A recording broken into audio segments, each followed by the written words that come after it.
Just a few days before his 10th birthday, Henry learned of his grandfather's death. The old man had recused himself from the public arena for almost a quarter of a century by then, but in his heyday he staked out a business career that was nothing less than remarkable. The child of a pioneering pastor from a small Catskills village, he witnessed the congregation's rejection of his father's spiritual leadership, a disappointment that would soon echo in his own son's experience.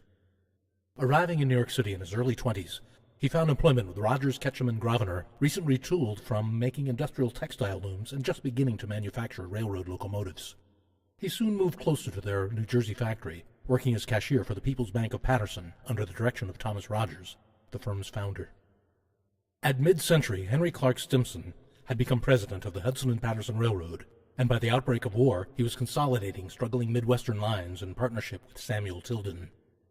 Years later, in the 1876 election for President of the United States, Tilden would win the popular vote, but lose the Electoral College. The New York Times reported grandfather Stimson's 1865 takeover of the Milwaukee and Prairie du Chien Railroad as, I quote, the sharpest and beyond all precedent, the most sudden corner in the 40 years history of the New York Stock Exchange, unquote. Brokers simply recalled his successful short sale stratagem as the Prairie Dog Corner. The Wall Street offices of H.C. Stimson and Company did business with some of the most intimidating players in the marketplace, including Commodore Cornelius Vanderbilt, Jubilee Jim Fisk, and Jay Gould. An unsuccessful attempt by the latter two to monopolize the U.S. gold market triggered the devastating Black Friday crash of September 24, 1869. The Great Crash of '74 finished grandfather Stimson's career as a businessman. He could take comfort in his son's successes. During days of plenty, he had sent them all to Yale for their undergraduate preparation. In his twilight years, he watched Frederick, the youngest, earn a law degree from Columbia and incorporate a successful New York law partnership. Henry's Uncle John followed his muse from New Haven to a medal diploma at l'École des Beaux-Arts in Paris and a lectureship at Princeton. He was founding director for the school at the Metropolitan Museum of Art before establishing the Artists and Artisans Institute in 1888. His older brother, Louis, had staffed for Generals Birney and Terry during the late war and held the rank of captain. Then, he worked with their father before traveling to Europe to study medicine. He learned Joseph Lister's antiseptic surgery techniques from Louis Pasteur in Paris, then introduced them to the United States in an 1876 public demonstration at Presbyterian Hospital. Uncle Louis wrote to Henry's father afterward, quote, "My operation came off last Tuesday and was quite a success. 50 to 75 people were in attendance," unquote. He also served as former President Grant's surgeon. Louis's son, Henry's cousin Harry, had been only 8 years old when his mother died. Despite all of his father's pioneering medical knowledge, he had been unable to save her life.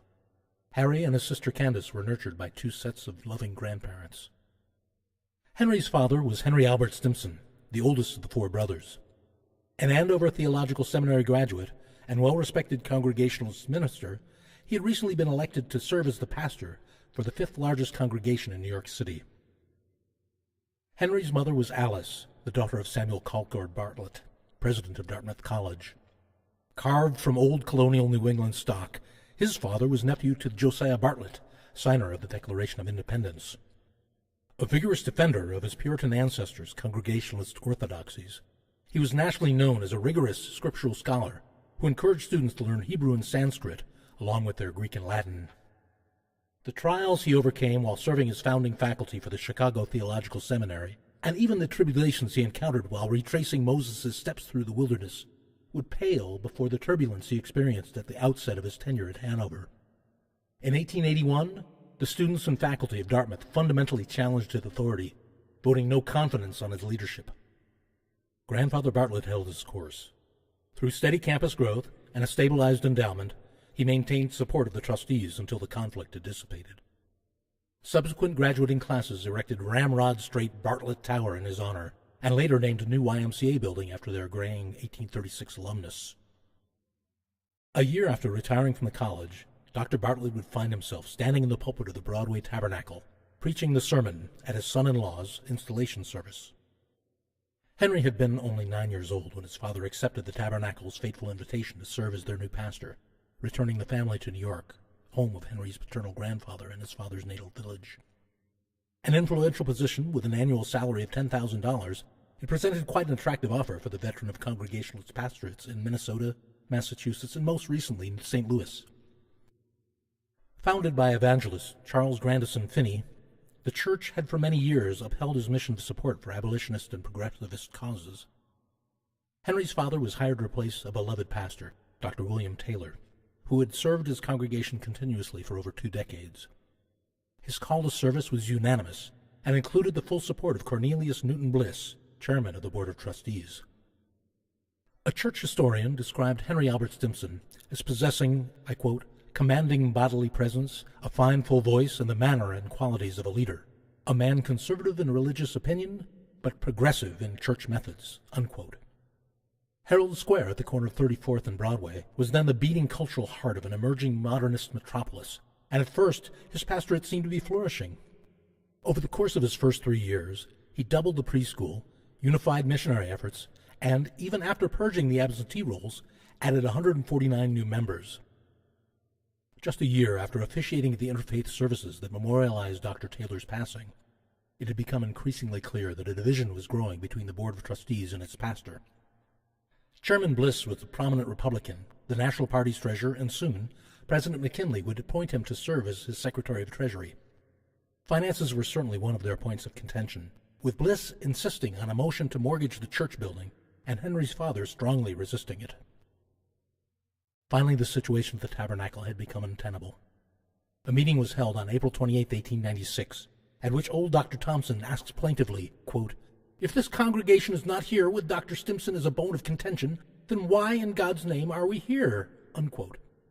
Another member pointed out, I quote, "The only real charge against him was that he did not fill the place of Reverend Dr. Taylor." Unquote. The consequence of his disagreement with Bliss was a divided congregation. The vote was 140 against 100 to accept Henry's father's resignation. In a show of support, well-wishers held a gathering at Sherry's to honor his father and mother. Henry's older cousin Harry had recently been appointed to serve as Attorney General for the Southern District by President Theodore Roosevelt, and he, along with Gifford Pinchot, helped organize the event. It was attended by 3 mayors embodying New York City's present, future, and past. The current Republican mayor, William Lafayette Strong, made an appearance accompanied by Mrs. Strong. Mr. Seth Low was there with his wife. The president of Columbia University, he would soon launch a successful reform mayoral campaign. Mr. and Mrs. Abram Hewitt, former Democratic mayor and First Lady, were also in attendance. Both Commodores, Grandfather Stimson's old business associate, Cornelius Vanderbilt, and Commodore Elbridge T. Gary arrived in the company of their wives. After dinner, in a musical program of songs accompanied by a Hungarian ensemble, Reverend MacArthur from the Calvary Baptist Church, Richard Storrs, president of the Board of Commissioners for Foreign Missions, and Reverend Hall from the Fifth Avenue Presbyterian Church all gave presentations. Along with Episcopal Bishop Henry Potter, noted theologians, Professor Charles Augustus Bridge, the Presbyterian excommunicate, and Christian evolutionist Lyman Abbott also made appearances. 66 Tabernacle members were among the foundational parishioners who followed Henry Albert Stimson uptown that October to constitute the charter for the Manhattan Congregational Church. The architectural firm of Stoughton & Stoughton designed its Louis XIII red brick and terracotta structure, and in the spring of 1901, just 1 year after the birth of his youngest daughter Barbara, and a year and a half after the death of Grandfather Bartlett in Hanover, Henry's father consecrated the cornerstone in an empty lot at the corner of Broadway and 76th Street. Dedications for the new church were held the following January. It was a productive period for the Reverend Dr. Stimson. In addition to his Sabbatarian duties and ecclesiastical committee work, he followed the long-established tradition of clergymen as public intellectuals and published promiscuously, writing homilies, books, editorials, and speeches. He also taught church administration as a lecturer at Oberlin and Yale universities. It's worth noting that his was an era in which the influence of the Chautauqua movement was only just beginning to wane, and the explosion of nascent entertainment technologies had yet to occur, leaving a public sphere in which serious discourse might still fall within the realm of popular recreational activities. The new church engaged its community through a variety of social and cultural channels, offering classes, hosting political forums, engaging in interfaith dialogues, and providing a highly visible platform from which to address pressing social issues.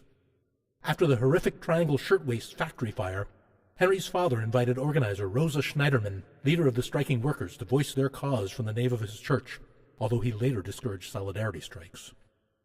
Uncle John published The Gate Beautiful in 1903, Aesthetics aside, his book was imbued with a heterodox spirituality, quite distinct from the staunch New England Protestantism of his brothers. His politics leaned leftward as well. A typewritten poem by John Ward Stimson was found among the papers of union activist and co-founder of the International Workers of the World, Mother Jones. Divorced and recently remarried, he would move to California shortly after its publication. His daughter, Henry's cousin Eleanor, attended Wellesley before marrying literary critic Van Wyck Brooks. By then, Uncle Lewis's Manual of Operative Surgery had become an essential medical textbook. Only a few years after authoring the charter for Cornell University's medical school, he could be found captaining his schooner, the Fleur-de-Lis, in the 1905 Kaiser Cup race. After the Fleur-de-Lis placed second, he and Henry's cousin Candace dined on the imperial yacht, the Hohenzollern, with Kaiser Wilhelm. Meanwhile, Henry prepared for college at Phillips Exeter Academy. He was an active member of its musical organizations and participated in numerous theatrical presentations. That's him in the back row, fourth from the right. After her husband's death, Grandmother Stimson preferred the quiet of East Hampton to Manhattan and decided to live year-round in their Long Island summer home. The family called it House of the Seven Gables after the Hawthorne novel. In July, this granddaughter of the Revolutionary War patriot, Elisha Boudinot of Newark, passed away at the age of 89.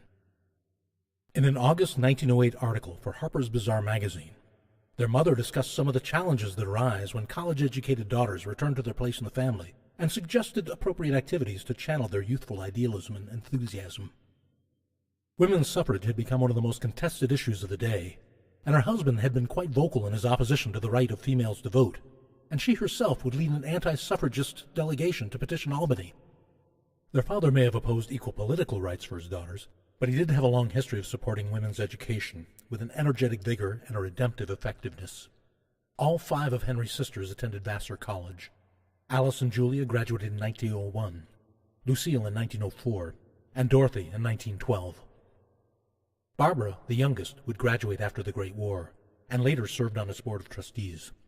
Even their father served on the board for Mount Holyoke, the all-women's college. Lucille was the first of her sisters to attend Columbia University, which was conveniently close to home. In 1906, she earned a master's degree in chemistry before marrying Elbert Harvey, a Marietta College alumnus. And just a year prior to that, her sister Alice had married Columbia graduate Wilson Fitch Smith, lead engineer for the Kensico Dam project at the southern terminus of the Catskills Aqueduct. Dorothy received her master's degree in history here, and then her doctorate in 1917. After Vassar, Julia briefly studied biology at Columbia, but earned her nursing degree from New York Hospital School before graduating with a master's in sociology from Washington University, where her thesis advocated for a system of national health insurance. She worked at Harlem Hospital before returning to St. Louis to serve as chief of nurses for Washington University Hospital. After the war, Mount Holyoke awarded her an honorary doctorate of science. Cousin Harry ran unsuccessfully for governor of New York on the Republican ticket. With no room for him at the governor's mansion, President Taft found a place for him in his cabinet as Secretary of War. Henry and his younger brother Philip followed in the footsteps of their father's generation, and both attended Yale. Philip went on to study medicine at Cornell with their Uncle Lewis. Henry earned his baccalaureate degree from Yale in 1907, and then a law degree from Harvard in 1912. He was an associate lawyer with the firm of White and Case, and occasionally performed in amateur productions by local theatrical groups. It was around this time that he met a lovely auburn-haired young woman from Chicago. Her older sister, whose new husband lost an uncle on the Titanic, had settled in nearby Rye. Isabel McBurney shared Henry's interest in acting in the theater and was frequently featured in the Tribune's society column. Her grandfather had arrived in New Orleans from Belfast in the mid-1840s and found success upriver in Cincinnati's pork-packing industry. As an architect of the National Lead Corporation, he had become one of Chicago's most recognized business leaders. Isabel and her sister Annie Laurie had been raised in their father's home on Prairie Avenue. George Pullman, Marshall Fields, George Armour, and Grandfather McBurney were counted among their neighbors. Isabel's mother was Mary Eliza Campbell, daughter of Colonel George Whittaker Campbell, commissary of subsistence during the late rebellion. Her father was comptroller of his father's firm. Class of 75, in his junior year at Yale, he had been captain for their football club. That's him with the mutton chops right in the middle. And during the Great Chicago Exposition, he helped found the Lake Forest Golf Club. Before century's end, the renamed Anwensia Club would host the 5th official U.S. Golf Association Amateur Championship, and then the U.S. Open in 1906. That's Isabel's father, now with mustache and beard, standing directly in front of the tall fellow at the center of the picture. His wife Mary is 2 rows ahead of him, and that's Cyrus McCormick on the far left. Henry and Isabel were married on September 21, 1915, at her parents' home at Lake Forest. The House of the Four Winds had been designed for the McBurneys by architect Howard Van Doren Shaw, with a Moorish garden by Rose Standish Nichols, and a water feature highlighting a replica of Giambologna's Mercury. Henry's father officiated at their nuptials, then a reception was held in the garden. For over a year, Britain's declaration of war had reverberated anxiously across the Atlantic. After Allied losses at the Battle of the Frontiers, Dr. Stimson editorialized vigorously against the German Empire, arguing that when bullies engage in street fighting, it's the duty of responsible citizens to render them harmless. Preparedness became a watchword, and his message appears to have resonated with President Woodrow Wilson. On March 24th, Elizabeth Baldwin was wounded when UB-29, a German submarine, assaulted the SS Sussex. In its wake, the Empire agreed to abide by the terms of the Sussex Pledge and vowed to warn civilian mariners before future attacks. Elizabeth survived the trauma, and after the war became Philip's fiancée and bride. For the rest of her life, though, she required crutches to walk. Henry marched with the retinue of New York City's lawyers amidst 150,000 supporters proceeding ceremoniously along Fifth Avenue in May's Preparedness Parade. The Women's Peace Movement protested the event with a banner that read, I quote, 2 million families, 500,000 mine workers, and organized labor of America are opposed to what you and Wall Street are marching for. Are you sure you are right? Unquote. Henry held the rank of sergeant in Squadron A of the New York National Guard. Their motto was Butte en avant, and they boasted the best polo team in the military. The Guard had recently been federalized in response to numerous attacks along the southern border by Mexican nationalist Pancho Villa. In June, they received orders to patrol the Texas border, and Henry's unit was sent to Camp McAllen, just outside of Brownsville under the command of General Pershing. They were mustered out on December 3rd, and Henry rushed home to join Isabel, who was then expecting their first child. Shortly after Henry's return, Isabel's parents left Chicago and literally took a slow boat to China, leaving the young couple to set up housekeeping in New York. That March, Henry Jr. was born. Treasured by his parents, they nicknamed their new baby boy Benji. This newfound domestic bliss was interrupted on April 6, 1917, when the United States Congress declared war against the Axis powers. Philip enlisted in the Army Medical Corps, and by that August, he'd been sent to the front at Flanders, near Ypres. Julia left her position as director of the Washington University Nursing School and joined the Army Nurse Corps as chief nurse of Base Hospital 21. She and her nurses shipped out for France immediately after war was declared. She became head of the Red Cross Nursing Service and was soon appointed chief nurse for the entire American Expeditionary Forces.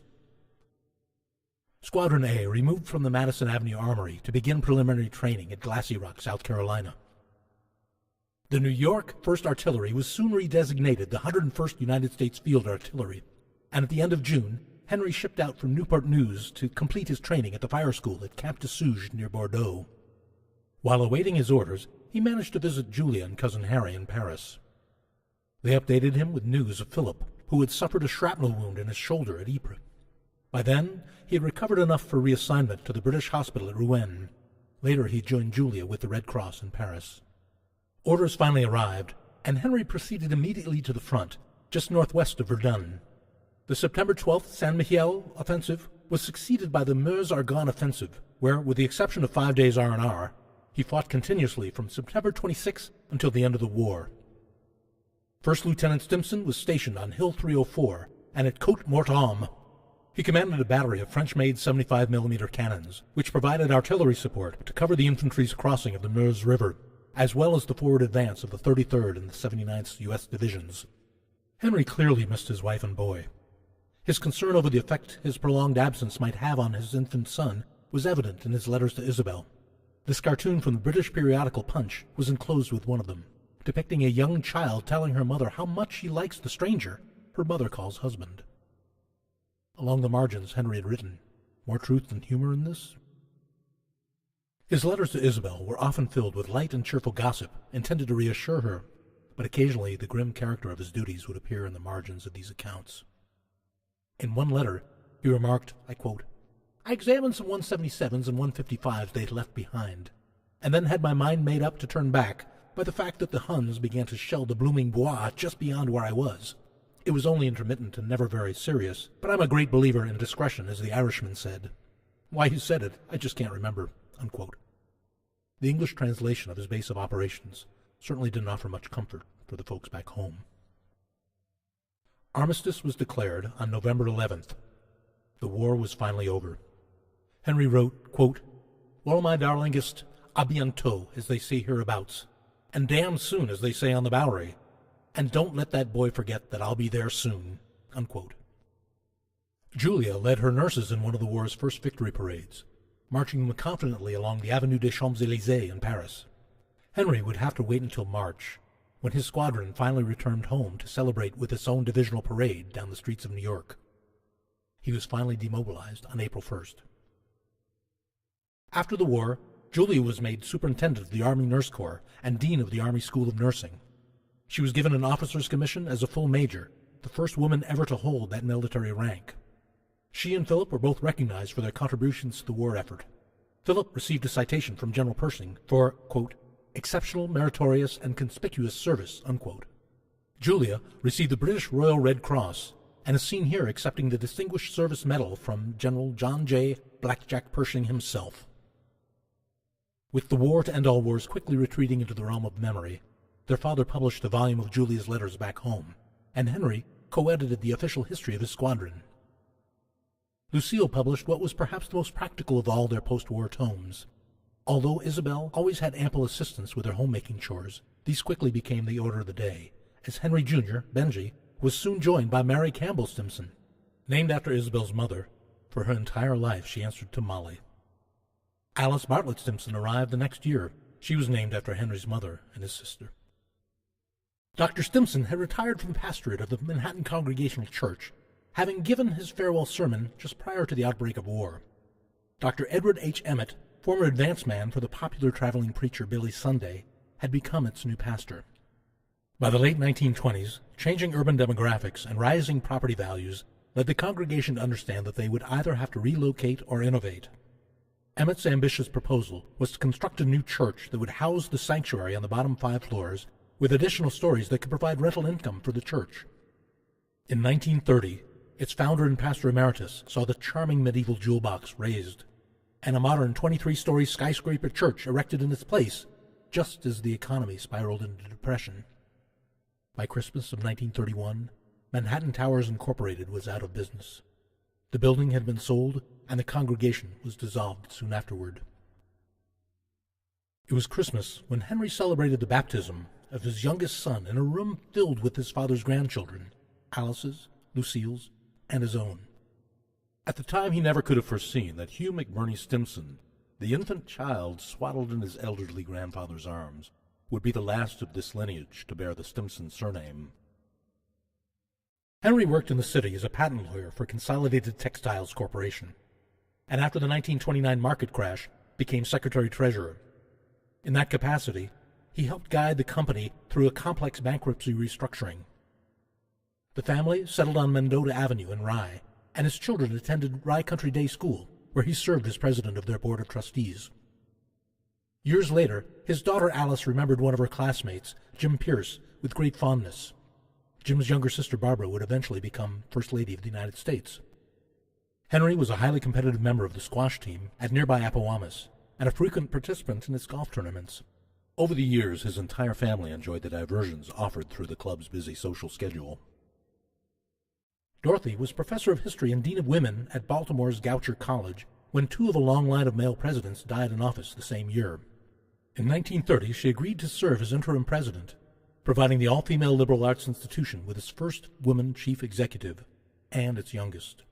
After leaving office, she was awarded a Guggenheim Research Fellowship before she returned to her faculty duties. Philip was professor of pediatrics at Cornell University Medical School. His Manual of the Common Contagious Diseases, published in multiple editions over many years, was described by one reviewer as, quote, a classic infectious disease textbook, unquote. His own research efforts were focused on the eradication of childhood polio. Following a male-dominated path that only a few years earlier her older sister Julia had been discouraged from taking, Barbara completed her master's and medical science doctoral degrees at Columbia University. Regarding her contributions as a member of Columbia Presbyterian Medical Center's orthopedic staff, Dr. William Darrach complimented Barbara by joking, quote, "She's no lady, she's a doctor," unquote. In 1934, she was admitted to the American College of Surgeons, and a few years later published her influential textbook, A Manual of Fractures and Dislocations. Their father died in July of 1936 and was buried at Woodlawn Cemetery. 2 years later, they laid their mother to rest beside him. Julia retired from the Army in 1937 and became president of the American Nursing Association. Cousin Harry's legacy was already deeply embedded in his country's new role on the world stage. Governor-General of the Philippines and leader of the Nicaraguan peace mission, he had already served in the cabinets of 3 Republican presidents when, in July of 1940, with bloody battles raging across Europe, he accepted President Franklin Delano Roosevelt's appointment and agreed to return to his old post as Secretary of War.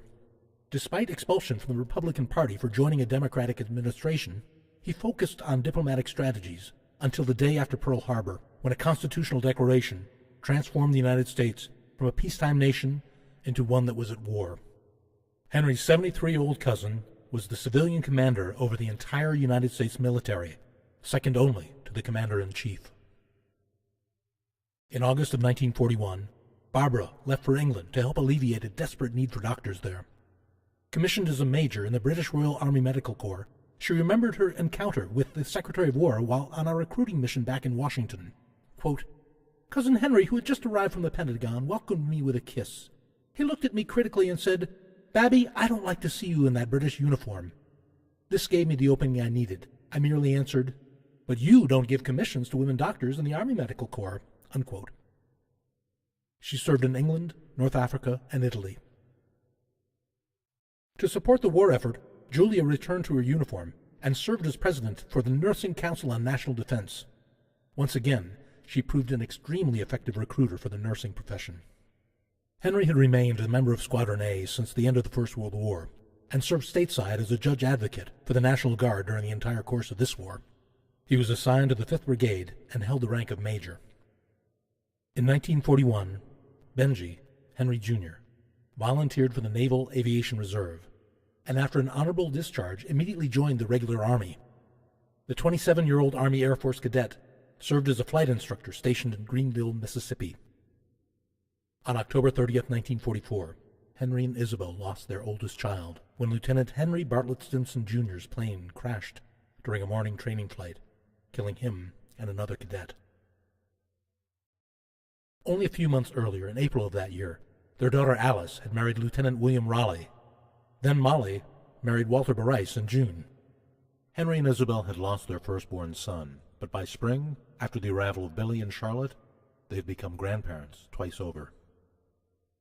Just hours after the death of President Roosevelt, Cousin Harry met privately with his successor to brief him on a highly classified new weapons research project. On July 31st, 1945, Harry received this handwritten note from President Truman. The weapon was ready. It was released on August 6th. 9 days later, the war was over. He submitted his resignation a month later.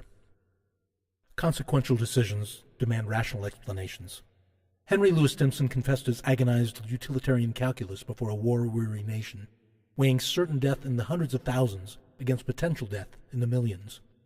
To this day, the United States remains the only nation to have ever used a nuclear weapon on a civilian population as an act of war.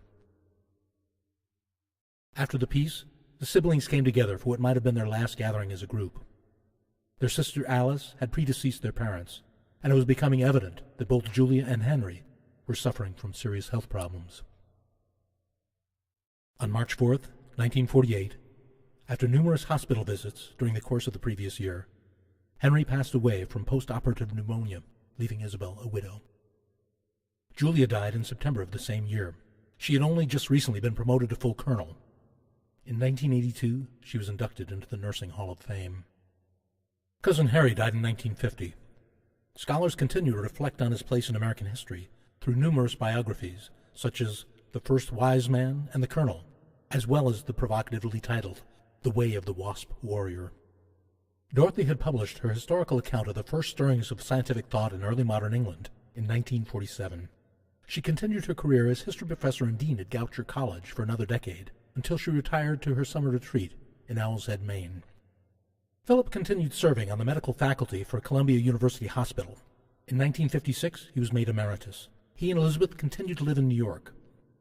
Barbara was a medalled member of the Order of the British Empire, the first American woman to be so honored, and was later invested as an associate officer of the Venerable Order of St. John's of Jerusalem.